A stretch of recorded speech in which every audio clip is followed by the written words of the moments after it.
মুহতারাম হাজিরিন, কয়েক সপ্তাহ ধরে আমাদের সূরা ইউসুফের তাফসির চলতেছে।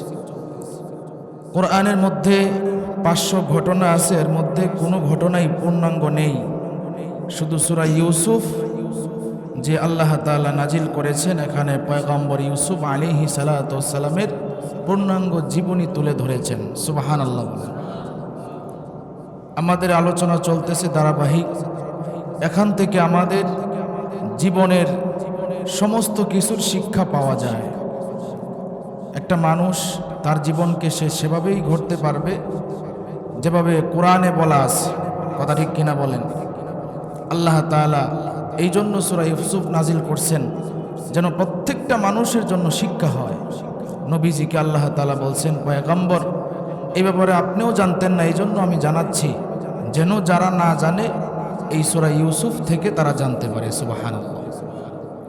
তাহলে আমাদের আলোচনা চলতেছিল 46 নম্বর আয়াতের, ওই পর্যন্ত আমরা গেছি। আল্লাহ তাআলা বলতেছেন, ইউসুফ আইয়ুহাস সিদ্দীক আফতিনা ফি সাবঈ বাকরাতিন সিমানি ইয়াকুলুহুন সাবঈন ইজাফু ওয়া সাবঈ সুমবুলাতিন খুদরিন ওয়া উখরা ইয়াবিসাত। যারা গত সপ্তাহে ছিলেন তারা শুনছেন যে ইউসুফ আলাইহিস সালাতু ওয়াস সালাম যে জেলখানায় বন্দী ছিলেন, তার সাথে 2 জন যুবকের দেখা হয়েছিল। কয়জন যুবকের? 2 জন। ওই 2 জন যুবক ইউসুফ আলাইহিস সালাতু ওয়াস সালামের কাছে তাদের স্বপ্নের কথাও বলছিল। স্বপ্নের কথা বলার পরে ইউসুফ আলাইহিস সালাতু ওয়াস সালাম স্বপ্নের যে ব্যাখ্যা দিয়েছিলেন, সেই ব্যাখ্যা অনুযায়ী তাদের কাজ হয়েছে। যেমন একজনরে বলছিল যে তোমাকে শুলে চড়ানো হবে, আরেকজনরে বলছিল যে তোমার চাকরি যে আছে বাদশার দরবারে, এই চাকরি বহাল থাকবে। তো ঠিক যাকে বলছিল শুলে সরানো হবে তাকে শুলেই সরানো হয়েছে, আর যাকে বলছিল তোমার চাকরি বহাল থাকবে তার চাকরি বহাল রয়েছে। সুবহানাল্লাহ। দেখুন, পরে আপনারা শুনছিলেন যে ওই যে দেশের বাদশা, ওই বাদশাও একটা স্বপ্নে দেখছিল। কি স্বপ্ন? বাদশা স্বপ্নে দেখে যে 7টি মোটা তাজা ষাঁড়, আবার একেবারে হালকা চিকন রোগাক্রান্ত 7টি ষাঁড়, এই 7টি মোটা তাজা ষাঁড়কে 7টি চিকন শুকনো মোটা তাজা ষাঁড় খেয়ে ফেলেছে। এরপরে তিনি দেখলেন সবুজ সজীব শীষ এগুলোও রেখে দেওয়া হয়েছে। তার মন্ত্রী পরিষদে যারা আছে পণ্ডিত মহাশয়, সবাইকে ডাকলেন, তোমরা কি এর ব্যাখ্যা দিতে পারবা? সবাই বলছে, বাদশাহ এটা আপনার দুশ্চিন্তা, কল্পনা হতে পারে, এটা আসলে আপনি শুধুই দেখছেন, এরই স্বপ্নের কোনো ব্যাখ্যা নাই। আসলে তারা তো ব্যাখ্যা জানে না, ব্যাখ্যা দিবে কিভাবে?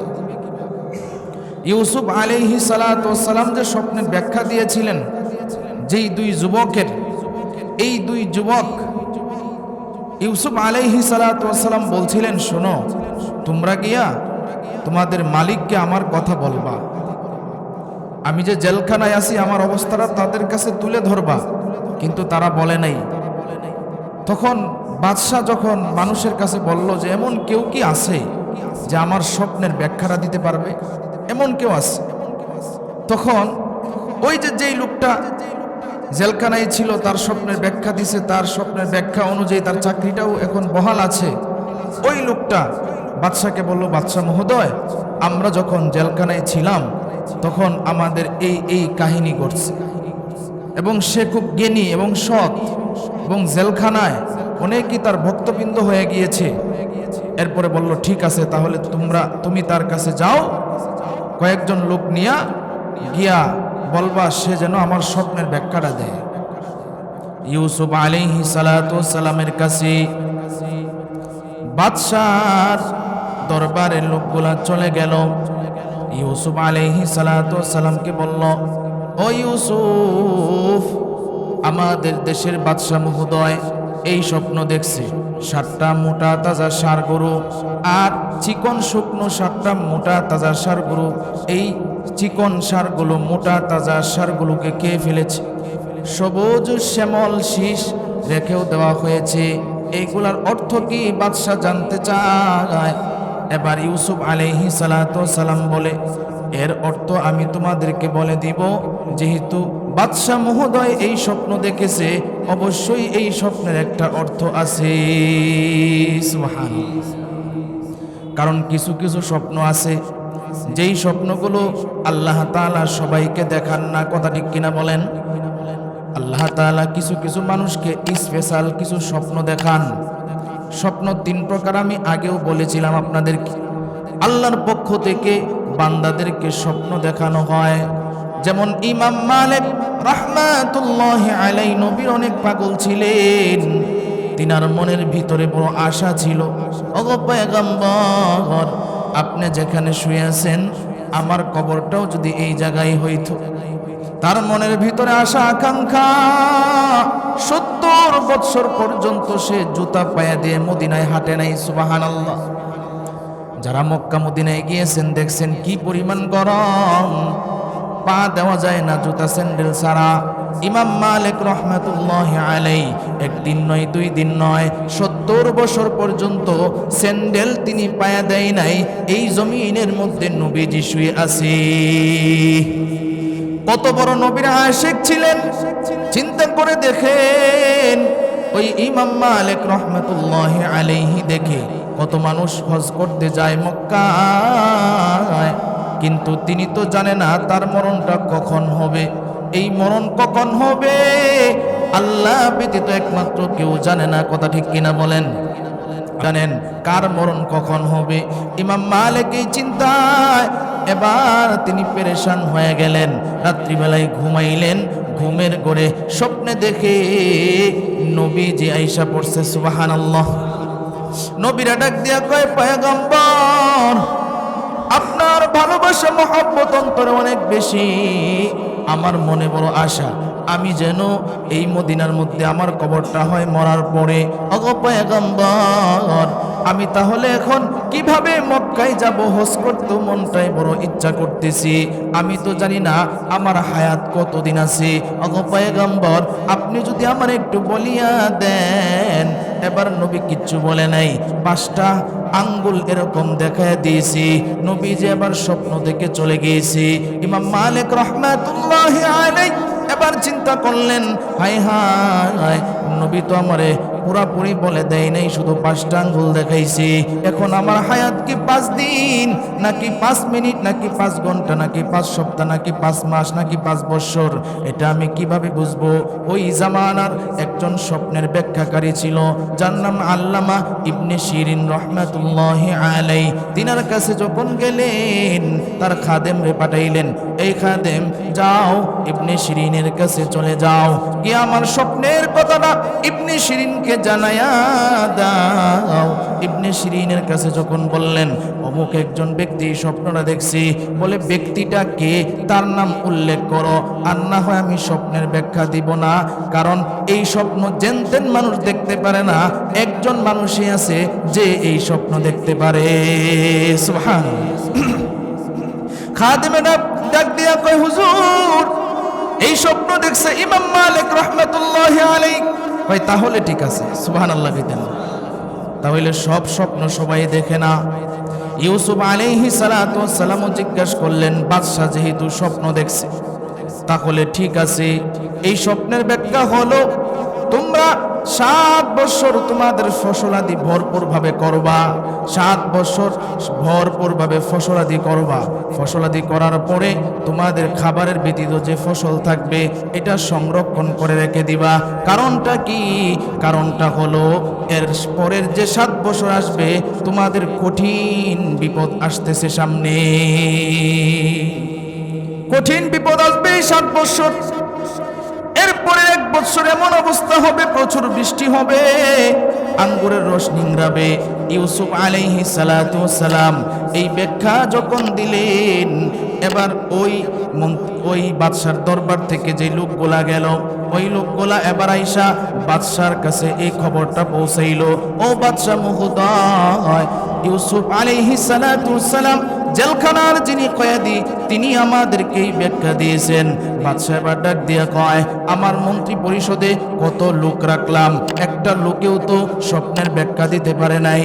তারা আমাকে বুঝিয়েছে আমি এটা দুঃস্বপ্ন দেখেছি, এটা আসলে কোনো স্বপ্ন না। কিন্তু তিনি এত জ্ঞানী মানুষ, জেলখানায় থাকে কেন? তিনি এত জ্ঞানী মানুষ, কেন তিনি জেলখানায় থাকবে? তিনার কি সমস্যা? বাদশাহ এবার লোক পাঠাইলো, যাও তারে জেলখানা থেকে বাহির করে নিয়ে আসো। লোকগুলা তখন জেলখানায় গেল।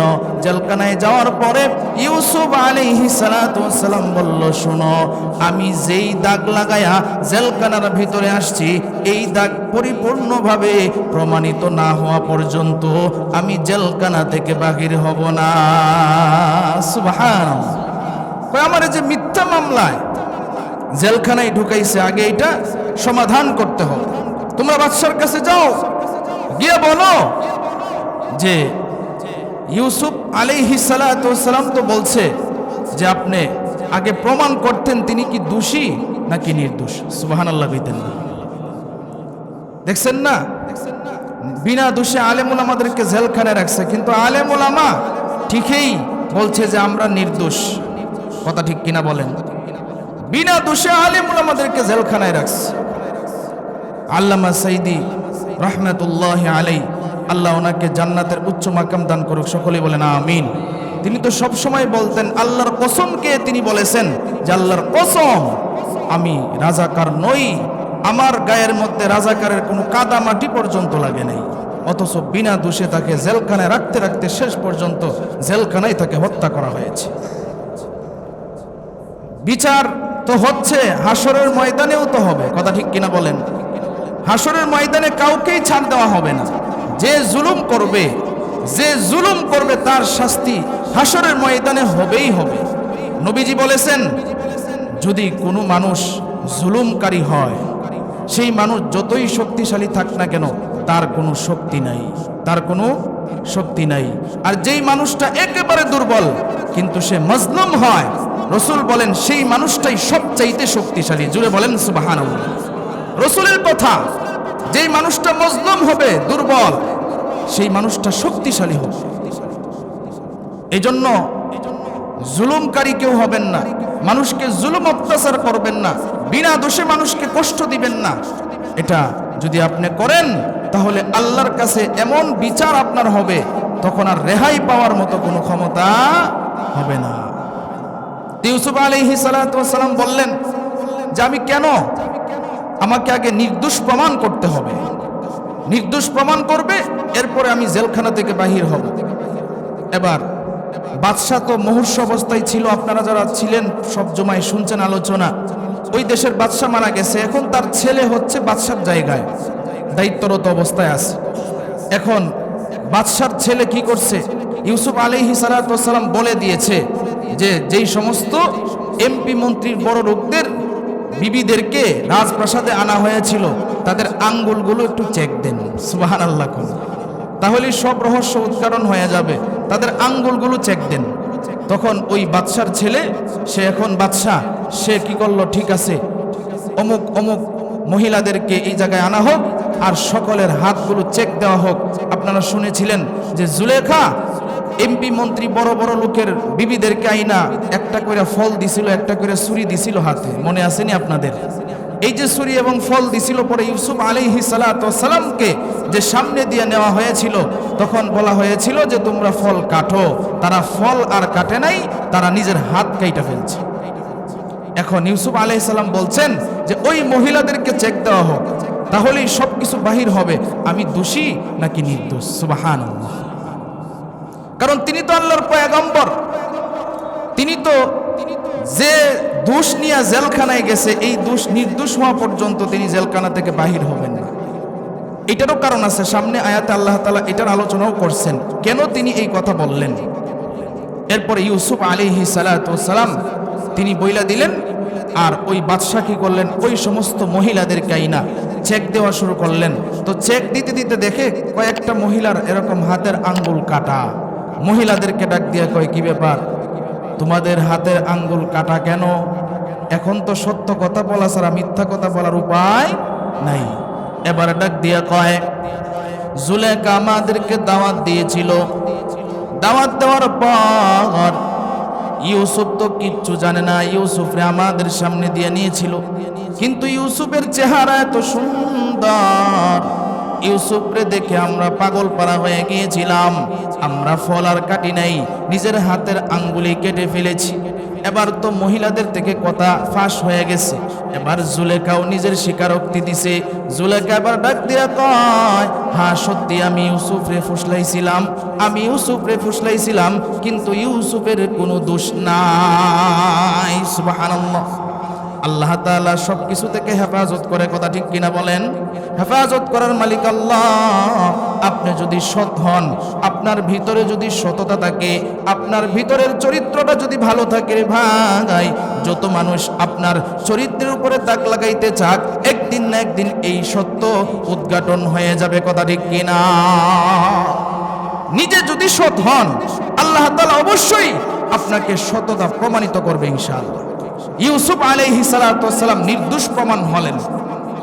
বাদশা নিজে ইউসুফ আলাইহিস সালাতু ওয়াস সালামকে স্বাগতম জানায়া জেলখানা থেকে আনতে গেলেন। জোরে বলেন সুবহানাল্লাহ। আরেকটা তাফসীরের কিতাবের মধ্যে লেখছে, বাদশা ইউসুফরে আরেকটা পরীক্ষা করলেন। কি পরীক্ষা?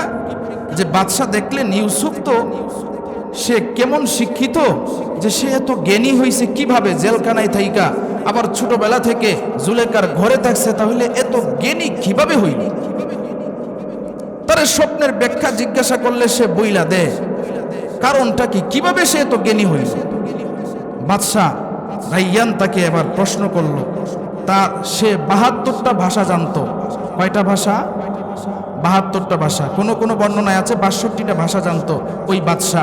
ওই বাদশা কি করছে, ৬২টা ভাষায় কিংবা ৭১টা ভাষায় তিনি প্রশ্ন করছেন পয়গম্বর ইউসুফ আলাইহিস সালাতু ওয়াস সালামকে। পয়গম্বর ইউসুফ আলাইহিস সালাতু ওয়াস সালামকে প্রশ্ন করতে দেরি হয়েছে, যে ভাষায় তিনি প্রশ্ন করছেন পয়গম্বর ইউসুফ আলাইহিস সালাতু ওয়াস সালাম সেই ভাষায় আবার বাদশা রাইয়ানকে উত্তর দিয়ে দিছে। জোরে বলেন সুবহানাল্লাহ। বাদশা রাইয়ান এবার জিজ্ঞাসা করে, তুমি কিভাবে উত্তর দিতেছো? কয়, আপনার তো ৬২টা প্রশ্নের উত্তর দিলাম, কিংবা ৭১টা প্রশ্নের উত্তর দিলাম, এবার আমার একটা প্রশ্ন আমি করি, আপনি উত্তর দেন। সুবহানাল্লাহ কইতেন না? বাদশা রাইয়ান কয়, ঠিক আছে তাহলে দেন। ইউসুফ আলাইহিস সালাতু ওয়াস সালাম তখন ৭২ নাম্বার প্রশ্নটা নিজে করছিলেন। আরবি ভাষায়। কি ভাষায়? আরবি ভাষায় প্রশ্ন করছিলেন। বাদশা রাইয়ান কয়, এই উত্তর আমি দিতে পারবো না। ইউসুফ আলাইহিস সালাতু ওয়াস সালাম এবার ডাক দিয়া কয় যে তাহলে কেন দিতে পারবেন না? কই, এই জ্ঞান আমার নাই। বলে, আমি তো আপনার ৭১টা দিলাম, আমি তো আপনার ৬২টা উত্তর দিলাম। বাদশা রাইয়ান ডাক দিয়া কয়, বুঝলাম না, তুমি তো ছোটবেলায় থেকে কোনো স্কুল কলেজে যাও নাই, কোনো প্রতিষ্ঠানে যাও নাই, জেলখানায় অনেক দিন থেকেছো, প্রায় ৭ বছর, তাহলে এত জ্ঞান কোথা থেকে অর্জন করলাম? ইউসুফ আলাইহিস সালাতু ওয়াস সালাম ডাক দিয়া কয়, আমার আল্লাহ আমারে শিখাইছে, আমার আল্লাহ আমারে শিখাইছে।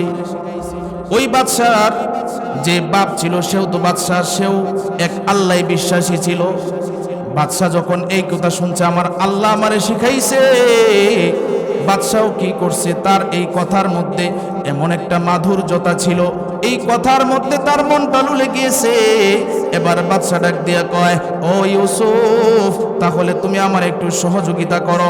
কিভাবে তুমি আমার সহযোগিতা করো? বা ইউসুফ আলাইহিস সালাতু ওয়াস সালাম কয়, তাহলে আপনার যে মন্ত্রণালয় আছে এখানে আমাকে সহযোগিতা করার জন্য সুযোগ দিন। বাদশা ডাক দিয়া কয়, ঠিক আছে, তাহলে তোমারে আমি অর্থ মন্ত্রণালয়ের মন্ত্রী বানায়া দিলাম। দেখেন আল্লাহ তাআলা বলতেছেন, এই ইউসুফ, মনে আসেনি আপনাগো? ইউসুফ, তোমারে আমি এখন, তোমার ভাইয়ারা এখন কুয়ার মধ্যে ফেলছে। জিব্রাইল আলাইহিস সালাতু ওয়াস সালামের মাধ্যমে শুনাইছিল, ও জিব্রাইল, আমার বন্ধুরে শুনায়া দাও, আজকে আমার বন্ধুরে যে পরিমাণ অপমান করতেছে তার ভাইয়ারা, একদিন আমি আল্লাহ এই অপমানের জবাব দিয়া দিব। আমার বন্ধুরে তুমি সান্ত্বনা দিয়া দাও। জিব্রাইল আলাইহিস সালাতু ওয়াস সালাম সান্ত্বনা দিয়েছিলেন। দেখেন আল্লাহ তাআলা কুয়া থেকে উঠায়া নিচে জুলেখার ঘরের ভিতরে রাজপ্রাসাদের মধ্যে বড় করেছে। এখন ওই দেশের অর্থ মন্ত্রণালয়ের মন্ত্রী বানায়া দিয়েছে। তাআলা সব পারেন। অর্থ মন্ত্রণালয়ের মন্ত্রী হয়ে গেছে। যখন তিনি অর্থ মন্ত্রণালয়ের মন্ত্রী হইলেন, তখন চতুর্দিকে তার সুনাম খ্যাতি বাড়তে লাগলো।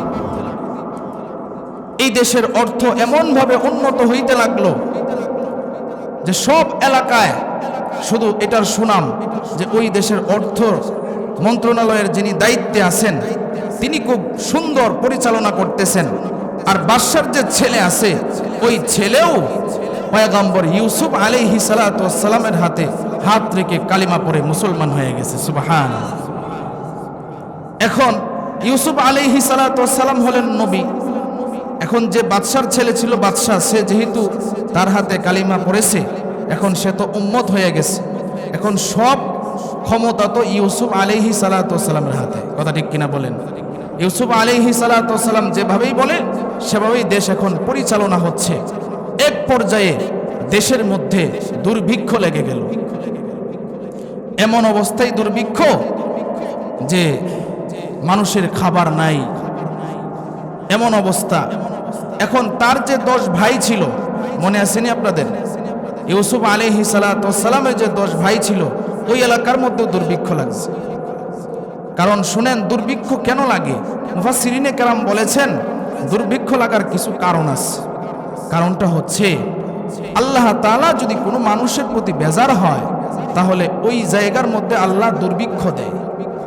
সেটা বিভিন্ন কারণে হতে পারে, হইতে পারে গুনাহের কারণ, হইতে পারে ওই এলাকার যারা ধর্মগুরু থাকবে অর্থাৎ আলেম ওলামা যারা থাকবে তাদেরকে যারা কষ্ট দিবে, তখন ওই এলাকার মধ্যে বিভিন্নভাবে আল্লাহর আযাব গজব শুরু হয়ে যাবে।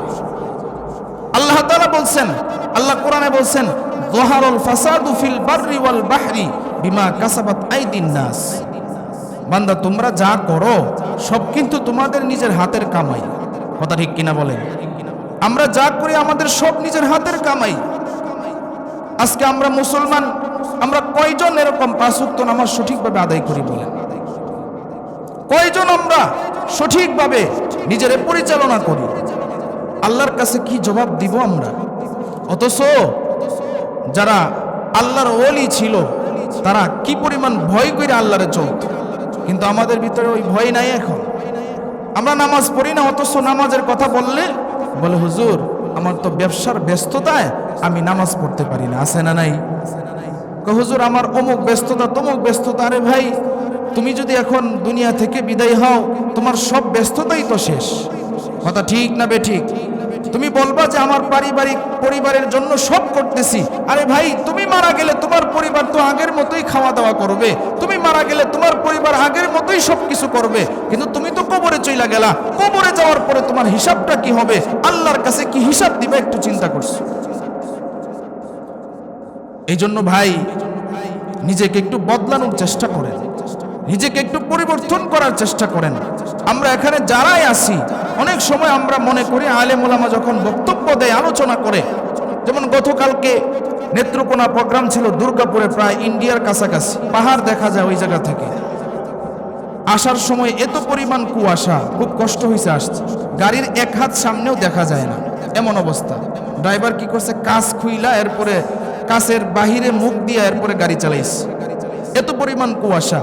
তো ওই জায়গায় যখন আলোচনা করতেছিলাম, আমি ওই জায়গায়ও বলছি যে ভাই দেখেন, আজকে আমাদের ওয়াজ মাহফিল হওয়ার কারণে আলহামদুলিল্লাহ এত পরিমাণ ফায়দা হয়েছে যে আমরা আগে দেখতাম শীতকাল আসলে বিভিন্ন ধরনের যাত্রাপালা হইতো, বিভিন্ন ধরনের কনসার্ট হইতো, বিভিন্ন ধরনের গান বাদ্যের আয়োজন হইতো। আলহামদুলিল্লাহ এখন ওলামায়ে কেরাম কষ্ট মেহনতের মাধ্যমে, ওলামায়ে কেরাম ওয়াজ মাহফিল করার মাধ্যমে এখন আলহামদুলিল্লাহ এটা বন্ধ হয়ে গেছে। কথা ঠিক কিনা বলেন? কিন্তু ওয়াজ মাহফিল হচ্ছে, মানুষের হেদায়েত কম হচ্ছে। যদিও হেদায়েত কম হয়, কিন্তু ফায়দা হয়েছে কি? গান বাদ্যগুলো বন্ধ হয়েছে। কথা ঠিক কিনা বলেন? ইসলামের প্রত্যেকটা কাজে এক একটা না এক একটা ফায়দা আছেই আছে, ফায়দা হবে ইনশাআল্লাহ। এই জন্য ভাই, নিজের নিয়তকে একটু পরিবর্তন করার চেষ্টা করেন, নিজের নিয়তকে একটু পরিবর্তন করার চেষ্টা করেন যে আমি আমার 60, 70, 80 বছর হয়ে গেছে, এখনো নামাজটা ধরতে পারলাম না। তা আপনার যে বিগত বৎসরগুলো নামাজ যে কাজা হয়েছে, বিগত বৎসরগুলো যে আপনি আল্লাহর নাফরমানি করেছেন, এইগুলোর জবাব আল্লাহর কাছে আপনি কি দিবেন একটু চিন্তা করুন। এই জন্য ভাইয়ারা আমার নিজেকে শুধরানোর চেষ্টা করেন। এই জন্য একটা না একটা উসিলা খুঁজেন। কি উসিলা? আল্লাহ তাআলা বলছেন, বান্দা আমি তোমাকে যে কোনো না যে কোনো একটা উসিলায় আমি আল্লাহ তোমার জীবনের গুনাহ মাফ কইরা জান্নাত দান করব। জুড়ে বলেন সুবহানাল্লাহ। এই জন্য আমাদের আলোচনা গেছে ইউসুফ আলাইহিস সালাতু ওয়াস সালাম অর্থ মন্ত্রণালয়ের মন্ত্রী হয়েছেন। এরপরে তার ভাইদের যে এলাকা কেনান গোত্র, ওই জায়গায় দুর্ভিক্ষ লাগছে। এরপরে কি হয়েছে সামনে আলোচনা করা হবে, এখানে স্টপ। তবে আমাদের মসজিদে আমরা গত সপ্তাহে ঘোষণা দিয়েছিলাম যে